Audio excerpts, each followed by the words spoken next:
আসসালামু আলাইকুম রহমতুল্লাহ। ওয়ালাইকুম আসসালাম রহমতুল্লাহি বারাকাতু। কেমন আছেন ভাই? জি, আলহামদুলিল্লাহ আল্লাহর অশেষ রহমতে ভালোই আছি। আপনি কেমন আছেন? জি আছি আলহামদুলিল্লাহ ভালো। আজকে তো ছুটির দিন। আজকে কি প্ল্যান কি? কিভাবে কাটবে? এই তো ছুটির দিন আমার প্ল্যানটা হচ্ছে আমি সকালবেলা উঠি, উঠে নাস্তা করে তারপরে দেখা যায় ব্যক্তিগত কিছু কাজ থাকে। কাজগুলো কমপ্লিট করে তারপরে জোহরের পরে যদি দেখি যে না একটু ঘুমানোর প্রয়োজন বা ঘুমানো যায় তাহলে ঘুমাই। তা না হলে এভাবে বসে থাকি, একভাবে চলে যায় সময়টা। কিন্তু আমার কথা হচ্ছে আ আছরের আজান হলে আর বাসায় থাকবো না। যেথায় হোক যেতেই হবে। যেমন এখানে আমাদের একটা জায়গা আছে ওই বসিলা ব্রিজ বলে। ওখানে গেলে দেখা যাচ্ছে যে ন্যাচারাল ওয়েদারটা প্রপারলি ফিল করা যায়। ওখানে গিয়ে সময় দেই অথবা মানে দেখা যাচ্ছে বিভিন্ন জায়গায় চলে যাই। তাহলে আপনাকে প্রকৃতি প্রেমিক বলা যায়। সিরিয়াসলি আমি সত্যি জার্নি এগুলো খুব পছন্দ। হ্যাঁ, মানে জার্নির থেকে একভাবে যে আমি খালি শুধু গাড়িতে জার্নি করতেই থাকবো এটা না। যেকোনো জায়গায় ঘোরা আমি আর কি অর্থাৎ ভ্রমণ প্রিয় একজন মানুষ বললেই চলে। যাক মাশাআল্লাহ। ভ্রমণের কথা বললে কোনো এক্সকিউজ নেই। চলুন তাহলে আজকের কনভারসেশন আমরা শুরু করে দিই। আমরা যেখানে জি, ছিলাম গতদিন আমরা হচ্ছে রোজা নিয়ে আলোচনা করেছি। তো আজকে হ্যাঁ, হজ নিয়ে আমরা কিছু কথা বলবো। যেমন হজের ফরজ, ওয়াজিব এবং হজের যে প্রেক্ষাপট এগুলো নিয়ে আজকে একটু কথা বলবো। তো আপনি শুরু করতে পারেন। আচ্ছা। অসংখ্য ধন্যবাদ। সত্যি কথা বলতে এমন একটা পয়েন্ট তুলে ধরেছেন যেটা অনেকেই দেখা যাচ্ছে এই জিনিসটার প্রতি আমরা গুরুত্ব দিচ্ছি না।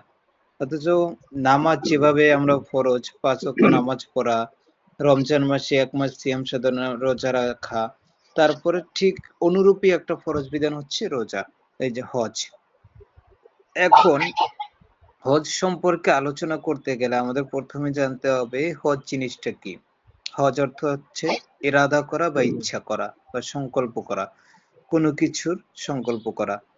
আর পরিভাষায় যদি আমরা এটা জানতে চাই বিস্তারিতভাবে, তাহলে সেটা হচ্ছে যে এহরাম পরে নির্ধারিত সময় নির্ধারিত সময় কাবা ঘরে তওয়াফ করা এবং সাফ মারা, সাই, আরাফার ময়দানে অবস্থান করার মাধ্যমে একটি নির্দিষ্ট কাজ সুসম্পন্ন করাকে হজ বলা হয়। আমি আমার মতো করে বলেছি, এটা কোনো বইতে এভাবে লেখা আছে কি নাই সেটা না। জাস্ট আপনারা এটাই খেয়াল করবেন যে হ্যাঁ, আমি যেটা বলেছি হজের কার্যাবলীর মধ্যে এটা সম্পৃক্ত বা এটা ইয়া হজের কার্যাবলীর মধ্যে এটা আছে কিনা সেটাই হচ্ছে বিষয়। অবশ্যই তাহলে ভালো আছে। এখন আসা যাক যে আসলে হজটা কোথা থেকে আসলো? আমরা জানি আমরা জানি আল্লাহর নবী হযরতে ইব্রাহিম আলাইহিসসালাতু ওয়াসসালাম যখন আল্লাহ পাক রব্বুল আলামিন তাকে নির্দেশ দিয়েছিলেন যে তুমি একটি ঘর নির্মাণ করো। হ্যাঁ, হ্যাঁ। তুমি একটি ঘর মাইলস্টোনের নির্মাণ বাচ্চারা করো। মারা গেছে চলে তখন আসছে। হযরত ইব্রাহিম আলাইহিসসালাতু ওয়াসসালাম তিনি বলেছিলেন যে তাকে বলা এই নির্দেশ দেওয়ার পরে তিনি তার সঙ্গী হিসেবে, তার সহকারী হিসেবে তার পুত্র হযরত ইসমাইল আলাইহিসসালাতু ওয়াসসালামকে সঙ্গে নিয়েছিলেন। এরপরে আল্লাহর নির্দেশক্রমে আল্লাহ পাক রব্বুল আলামিন যেভাবে তাকে মানচিত্র দেখিয়ে দিয়েছেন, স্থানটা দেখিয়ে দিয়েছেন যে এই স্থানে হবে, ঠিক সেইরকম হযরত ইব্রাহিম আলাইহিসসালাতু ওয়াসসালাম তিনি গড় নির্মাণ করলেন। সেখানে আল্লাহ পাক রব্বুল আলামিনের কুদরতে একটি পাথর, যে পাথরের উপরে যেমন উপরের দিকে যখন তার নির্মাণ কাজ করতে হবে, তখন সেটা ওই পাথরটা লিফটের মতো কাজ করত। উপরে নিচে ওঠানামা করত। কিনতে লাগে যার টাকা লাগে না, কারণে বিক্রি তিনি করতে কোনো দাম নাই। দীর্ঘদিন এই পাথরের উপরে দাঁড়িয়ে এই ঘর নির্মাণ করার কারণে তার পায়ের একটি ছাপ পড়ে গিয়েছিল সেই পাথরের উপরে, যেটাকে আমরা মাকাম ইব্রাহিম বলে জানি। সেটা এখনো ও, মক্কা শরীফ অর্থাৎ কাবা শরীফের পাশে এখনো সেটা স্মৃতি হিসাবে রেখে দেওয়া হয়েছে। এরপরে যখন কাবাগর নির্মাণ করা হয়ে গেল, তখন হযরত ইব্রাহিম আলাইহিসসালাতু ওয়াসসালাম আল্লাহ পাক রব্বুল আলামিনকে প্রশ্ন করলেন যে, "এখন আমার দায়িত্ব কি?" তখন আল্লাহ পাক রব্বুল আলামিন হযরত ইব্রাহিম আলাইহিসসালাতু ওয়াসসালামকে বলেছিলেন যে, "তুমি এখন ঘোষণা দিয়ে দাও যে তারা যেন পৃথিবীর যে প্রান্ত আছে তারা যেন এখানে সকলে সমবেত হয় হজ করার জন্য।" সেই হিসেবে হযরত ইব্রাহিম আলাইহিসসালাতু ওয়াসসালাম তিনি আবার পাল্টা প্রশ্ন করেছিলেন যে আমি আমার সামান্য মুখের আওয়াজ দ্বারা যদি বলি কতটুকু বা এটা পৌঁছাবে? কিভাবে তারা জানতে পারবে যে এখানে তাদেরকে দাওয়াত দেওয়া হয়েছে, তাদের এখানে আসা প্রয়োজন? তখন আল্লাহ পাক রব্বুল আলামিন বলেছিলেন যে, "আমি জাস্ট তোমাকে নির্দেশ দিয়েছি তুমি সেটা করো। তাদের নিকট সকলের নিকট এই দাওয়াতের দাওয়াতটা পৌঁছে দেওয়ার দায়িত্ব হচ্ছে আমার।" সেই হিসেবে অর্থাৎ ইব্রাহিম আলাইহিসসালাতু ওয়াসসালাম যখন তিনি আল্লাহ পাক রব্বুল আলামিনের নির্দেশে সেই কাবা শরীফ অর্থাৎ কাবা শরীফ বাইতুল্লাহ হজ করার জন্য অর্থাৎ সমবেত হওয়ার জন্য যখন তিনি ঘোষণা দিয়েছিলেন, তখন আল্লাহ পাক রব্বুল আলামিন এই ঘোষণাটা সমস্ত মানুষের কাছে পৌঁছে দিয়েছিলেন। যার কারণে আমরা জানি যে আমরা অবশ্যই যেহেতু শেষ নবীর উম্মাত, অবশ্যই আমাদের অবস্থানটা ছিল রুহের জগতে। কিন্তু আল্লাহ পাক রব্বুল আলামিন সেখানেও আমাদের এই দায়িত্বটা দাওয়াতটা পৌঁছে দিয়েছিলেন। যার দরুন আমরা বলা হয়েছে যে যারাই সেখানে অর্থাৎ বাইতুল্লাহ শরীফ জিয়ারতের জন্য হজ করার জন্য আল্লাহ পাক রব্বুল আলামিন তৌফিক দিচ্ছেন, তাদের ব্যাপারটা হচ্ছে আল্লাহ পাক রব্বুল আলামিন ওই ইব্রাহিম আলাইহিসসালাতু ওয়াসসালাম আল্লাহর নির্দেশ পেয়ে যখন তিনি এই ঘোষণা দিয়েছিলেন, সেই ঘোষণার ডাকে সাড়া দিয়ে যারা লাব্বাইক বলেছিল, তাদেরকে আল্লাহ পাক রব্বুল আলামিন তার সেই বাইতুল্লাহ শরীফ জিয়ারত করার অর্থাৎ হজ করার সৌভাগ্য দান করছেন। সেই হিসেবে আমরা জানি না আমাদের নসিবে কি আছে, আমরা আসলেই লাব্বাইক বলে সাড়া দিয়েছিলাম কিনা। তবে আল্লাহ পাক রব্বুল আলামিনের দরবারে দোয়া করবে এটাই যে ইহরামের কাপড় পরিধান করার পূর্বে আল্লাহ পাক রব্বুল আলামিন যেন আমাদের কাফনের কাপড় না পরান, এটাই আল্লাহ পাক রব্বুল আলামিনের কাছে কায়মানে বাক্যে পাওয়া চাওয়া।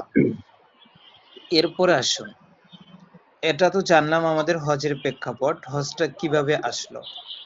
এখন এই হজে এই যে আমরা যে হজটা করব, যেমন নামাজের মধ্যে কিছু কাজ রয়েছে, যেমন 13টি ফরজ আমরা পড়েছি, ঠিক অনুরূপভাবে হজের কিছু কার্যাবলী রয়েছে যেগুলো আমাকে ম্যান্ডেটরি যেটাকে বলা চলে যে অবশ্যই অবশ্যই আপনাকে পালন করতে হবে। এর মধ্যে যেমন ইহরাম বাঁধা। ইহরাম অর্থ হচ্ছে মানে দুই টুকরা, একটা হচ্ছে লুঙ্গির মতন আর একটা উপরে চাদর, যার মধ্যে কোনো সেলাই থাকবে না, সাদা। এটাই হচ্ছে এহরাম। এহরাম বাঁধতে হবে। এটা অবশ্যই অবশ্যই আপনাকে হজ করতে হলে এহরাম বাঁধতে হবে।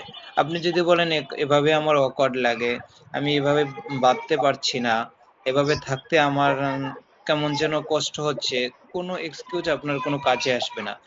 অবশ্যই অবশ্যই আপনাকে এহরাম বাঁধতে হবে। এরপরে হচ্ছে যেটা, সেটা হলো আরাফার ময়দানে অবস্থান করা। আরাফার ময়দানে অবস্থান করা, আরাফার ময়দান সেটা কোনটা?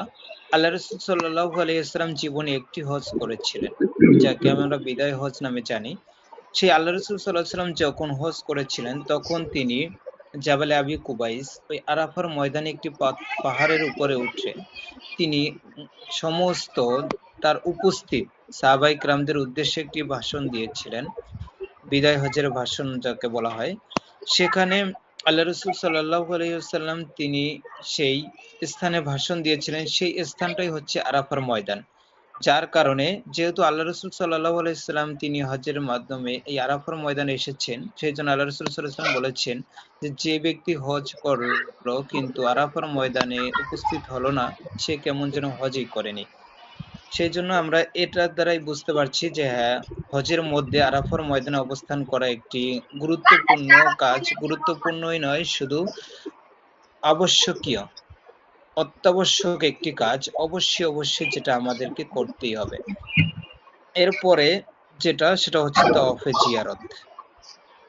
তাওয়াফে জিয়ারত অর্থাৎ হচ্ছে 11, 12, 13, 10, 11, 12, 10, 11, 12 তারিখের যে কোনো একদিন মিনায় কোরবানি করে এসে তারপরে হচ্ছে আপনার কাবা শরীফের চতুর্দিকে আপনাকে তাওয়াফ করতে হবে, সেটাকে আমরা তাওয়াফে জিয়ারত বলি। এটাও হচ্ছে হজের আবশ্যকীয় কাজ, এটা অবশ্যই অবশ্যই আপনাকে করতে হবে। এরপরেও কিছু, যেমন কিছু কাজ হচ্ছে ওয়াজিব, এগুলো হচ্ছে ফরজ। ওয়াজিব সেটাও ফরজের কাছাকাছি, যেমন জি, জি, অসংখ্য ধন্যবাদ ভাইয়া, আপনি ফরজগুলো বলেছেন। জি জি। হ্যাঁ, এখন আমি তো অনেক সময় বললাম, এখন আপনি ওয়াজিব গুলো বলেন। হ্যাঁ। জি, ধন্যবাদ ভাইয়া আমাকে সুযোগ করে দেওয়ার জন্য। তো আমরা জানি হজ আদায় করার জন্য কিছু অত্যাবশ্যকীয় কাজ আমাদেরকে করতে হয়। এর মধ্যে কিছু আছে ফরজ বা আবশ্যক কাজ, যেগুলো আপনাকে করতেই হবে, এবং আরো কিছু কাজ আছে যেগুলো হচ্ছে ওয়াজিব। যদিও হুকুমের দিক থেকে এগুলো ওয়াজিব, বাট এগুলো হচ্ছে আমাদের হজ আদায় করার জন্য আকর্ষণীয় আবশ্যকীয় কাজগুলোর মধ্যে অন্তর্ভুক্ত। এখন আমি হচ্ছে হজের ওয়াজিব গুলো বলার চেষ্টা করছি। তো প্রথম হচ্ছে যে মুজদালিফায় অবস্থান করা, মিনায় অবস্থান করা, এটা হচ্ছে ওয়াজিব। আর এরপরে হচ্ছে শয়তানকে কঙ্কর নিক্ষেপ করা। শয়তানের একটি প্রতিকৃতি আছে, সেই প্রতিকৃতিতে তিনটি শয়তানের প্রতিকৃতি রাখা হয়েছে, একটি বড়, একটি মধ্যম, একটি ছোট। তো এই তিনটি প্রতিকৃতিতে আমাদেরকে হচ্ছে কঙ্কর নিক্ষেপ করতে হবে, এটা হচ্ছে হজের ওয়াজিব কাজ। তারপরে হচ্ছে কুরবানি আদায় করা। কুরবানি আদায় করা এটাও হচ্ছে হজের ওয়াজিব কাজগুলোর মধ্যে অন্যতম। আহ কোরবানির বিধানটা হচ্ছে যদি সম্ভব হয় আমরা নিজেরাই কোরবানি আদায় করব, অথবা অনেক ক্ষেত্রে আমরা টাকা দিয়ে কোনো প্রতিনিধি দিয়ে, বিশ্বস্ত কোনো প্রতিনিধি দিয়ে আমরা চাইলে কোরবানির কাজটি সেরে ফেলতে পারি। এরপর হচ্ছে মাথা মুন্ডন করা বা চুল কাটা। তো এক্ষেত্রে হচ্ছে যে সম্পূর্ণ আহ চুল কেটে ফেলা বা ন্যাড়া করে ফেলা এটা হচ্ছে উত্তম। আর আপনি যদি একটু ছোট করেন তাও আদায় হয়ে যাবে, ওয়াজিব আদায় হয়ে যাবে। আরেকটা হচ্ছে তাওয়াফ ও সাই করার নির্দিষ্ট সময়, যে সময় নির্ধারণ করা আছে সেই নির্দিষ্ট সময়ের মধ্যে আপনাকে তাওয়াফ এবং সাই করতে হবে। আরেকটা হচ্ছে সাফা। সাইটা হচ্ছে দুটি বিখ্যাত পাহাড় রয়েছে, একটি হচ্ছে সাফা আর একটি মারোয়া। সাফা এবং মারোয়া এই দুটি পাহাড়ের মাঝখানে আপনাকে 7 বার করে দৌড়াদৌড়ি করতে হবে। এই সাফা থেকে মারোয়াতে একবার যাবেন, আবার মারোয়া থেকে সাফায় আসবেন, এভাবে।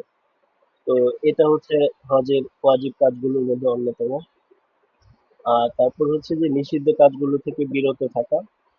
আহ, সেগুলো হচ্ছে হজের সময় কোনো নিষিদ্ধ কাজ করা যাবে না, যেমন কোনো অশ্লীল কাজ বা অন্যান্য নিষিদ্ধ যত পাপাচার আছে সেগুলো করা যাবে না। এই ছিল মোটামুটি হজের ওয়াজিব গুলোর সংক্ষিপ্ত ব্যাখ্যা। আপনি চাইলে কিছু অ্যাড করতে পারেন। হ্যাঁ, অ্যাড করব বলতে আমি বলছি যে হ্যাঁ, আপনি খুব সুন্দর বলেছেন।